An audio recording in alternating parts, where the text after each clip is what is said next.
When I'm not shooting, I work at a camera store, and by far the number one question that gets handballed to me all the time is, how do I balance the gimbal? So it's actually super simple, and hopefully this video serves as a bit of a reference that you can go back to and look at time and time again until this becomes second nature. Maybe you're actually one of those customers I've served, and if you are or you aren't and you find this video helpful, you should totally subscribe. I'll be using the DJI Ronin S2, but all this information will translate if you're using a Zhiyun gimbal or a Manfrotto or anything else. A gimbal like this one is referred to as a 3-axis gimbal. We've got our tilt axis, our roll axis, and also our pan axis. We'll always start by balancing our tilt axis first. Now this is a two-step process. The first step is to balance your camera in the center so it's not front or back heavy. If the lens falls forward, bring it back, and if the body falls backwards, push it forward. Once the camera stays nice and steady, what we're going to do is move across to the height adjustment. This is going to change where the camera actually sits on that axis. You're going to want to raise and lower your camera until you find the spot that you can leave your camera pointing straight towards the ceiling. So loosen the lever and raise your camera up or drop it down until your camera, when pointed at the ceiling, stays there nice and steady. If the lens of your camera falls toward the front of the gimbal, you're going to want to raise it up a bit more, and if it falls back on itself to do a backflip, you're going to want to drop it down some. Once you've found that sweet spot where your camera remains pointing toward the ceiling, I like to put my camera back into the normal position and make sure the balance hasn't moved either way. If nothing's moved and your camera is still sitting pretty, make sure you go ahead and lock off those axes if you have that on your gimbal. Next up is the roll axis. If the right hand side of your camera is pointing toward the ground, you're going to want to push it a little bit to the left and vice versa. Do this until you find that nice little equilibrium and it's not moving anywhere. Once you've got this balanced, it's time to move on to the pan axis. To balance the pan axis, we're going to want to hold our gimbal at a bit of an angle. If the rear motor falls toward the lowest part of the gimbal, that's going to mean we need to push that motor toward the center of the gimbal. So we're going to loosen our lever and slide it forward a bit.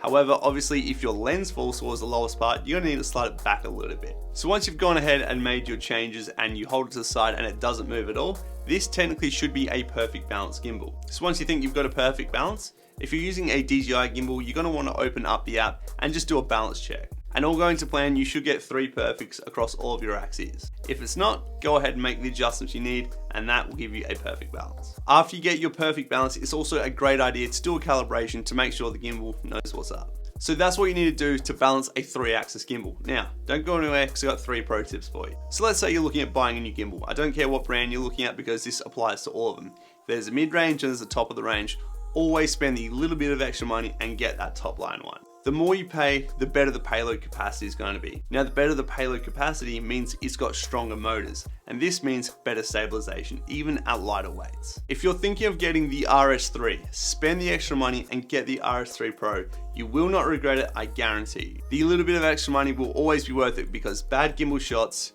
just look terrible. The second pro tip is if you did buy a more powerful gimbal, and let's say you're shooting with a 24-70, if you balance that lens about 35 to 40mm, about halfway through, you can actually go to the wide end at 24 or the zoomed end at 70mm and still have a pretty good balance. This will allow you to get a whole bunch of creative shots without having to rebalance the gimbal. You technically won't be balanced when you're at either zoom point, but because you paid extra money and you got that stronger gimbal, those stronger motors are going to be able to pick up the slack. Some people probably say that you'll burn out the motors and you're putting extra wear and tear on them. And while that's technically probably true, my last 2 gimbals I've had for about 3 years each and haven't noticed any wear and tear or signs of failure. And I do this almost every time I use them. Just goes to show, you pay for what you get. The third pro tip is for someone who is new to gimbals. I did this all the time when I started and it was super helpful. On each crossover point on an axis where you can change it, make a little marking to indicate where you need to put that gimbal to put your 24-70 on or your 35. You might have a few different lens combinations that you want to have balanced on a gimbal. By marking your gimbal up in a few different colors, it means when you rock up on set, you move your gimbals to the corresponding markers and you're already got a perfect balance. And that is how you balance the gimbal like a pro. I really hope you found this video helpful. If you did